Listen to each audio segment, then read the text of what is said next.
Salut les gars, j'espère que vous allez bien. Alors j'aimerais vous parler d'un truc aujourd'hui, petite mise à jour concernant la crypto. On est dimanche 6 avril. Alors comme vous pouvez le voir ici, Circle freine son entrée en bourse à cause du climat économique tendu. Circle en fait c'est l'émetteur de stablecoin USDC. Vous avez l'USDT qui est émis par Tether et vous avez Circle, l'émetteur officiel de l'USDC qui est bien entendu américain. C'est pour ça qu'il est régulé en Europe et aux États-Unis et à peu près partout dans le monde, dans plein de pays. En revanche, apparemment, ils voulaient faire une entrée en bourse.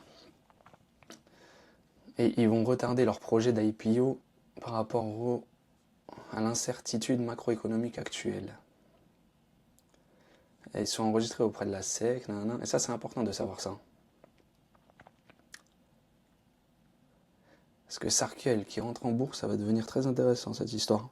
C'est comme si que Tether rentrait en bourse, sachant que Tether, c'est l'une des entreprises les plus prospères actuellement, qui a, si je ne me trompe pas, 30 employés et qui a un chiffre d'affaires de plus d'une centaine de milliards. Alors imaginez un peu l'impact que ça aurait.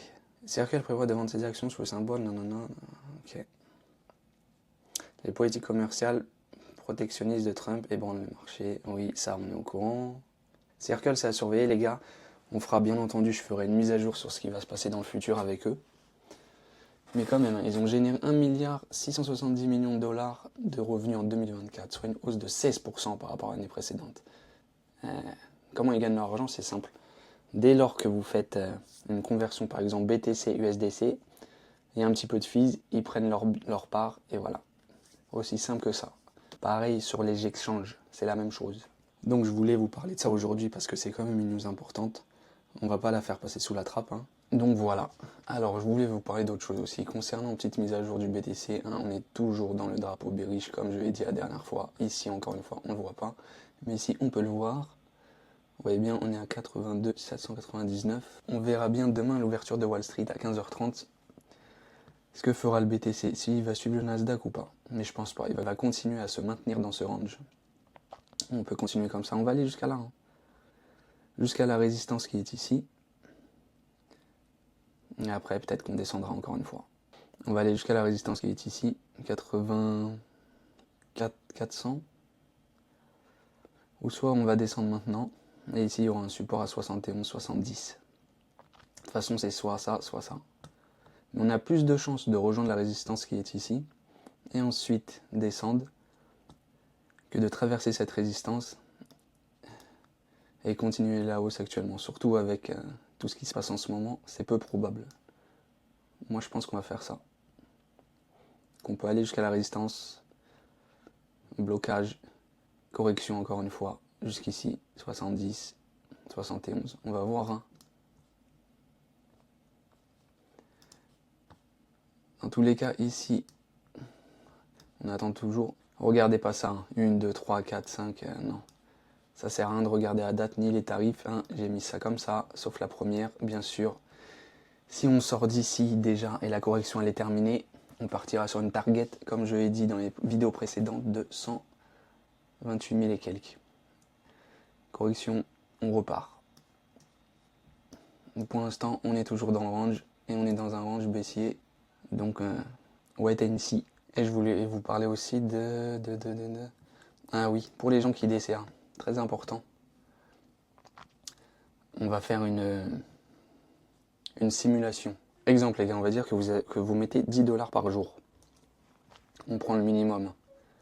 Ça fait 280 $ par mois. Si vous avez commencé il y a un an, vous auriez investi quand même 3660.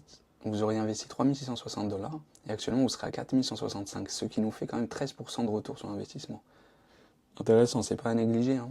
Pour les gens qui ont commencé il y a 4 ans par exemple, non, 2 ans, on va pas prendre 4 ans quand même parce que ça fait très très long.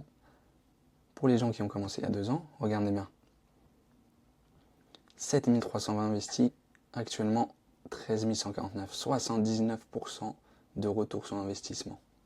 Ce qui nous fait par an 34 et quelques. 34% par an les gars. Rendez-vous compte. Donc si vous voulez des CA, faites-le tous les jours. Mettez juste 10 balles, 20 balles et vous serez récompensé à la fin. Et pour les autres qui veulent faire du market timing, bien entendu, On va aller sur Bitbo, encore une fois. On est encore dans la zone bleue. Ceux qui font du market timing, c'est le moment d'acheter. Accumuler, accumuler. Voilà. Là, je voulais vous parler de ça. Donc, bien entendu, ici toujours en attente. En daily, on est aussi encore. Hein. On va avoir un beau croisement là, de la moyenne mobile 200, 100 et 50. Parce qu'il y a eu le croisement de la moyenne mobile 20. On attend les trois autres. Daily haussier. Weekly haussier. Jusqu'à ce moment-là, on attend ici. Ah, j'ai mis 3 mois, maintenant 3 mois, non. Laissons 3 mois de côté. Et regardons en monthly. Monthly, c'est la même chose. On attend un petit rebond via le MACD ici. Il n'y a pas d'inquiétude. Le BTC, il se maintient. Bon, aujourd'hui, c'est fermé. Donc, on verra ça demain. Le Nasdaq, le S&P. Trumpy et les tarifs douaniers. C'est très violent. Qu'est-ce qui va se passer? Par contre, ça va être hallucinant ce qui va se passer, vous allez voir. Ça va être hallucinant. Tout le monde va revenir. Tout le monde va revenir dans la crypto. Mais ça sera trop tard pour eux. Bon, voilà les gars, petite mise à jour aujourd'hui. Donc, je vous tiendrai au courant pour la suite. Et on se dit à demain. Tchou!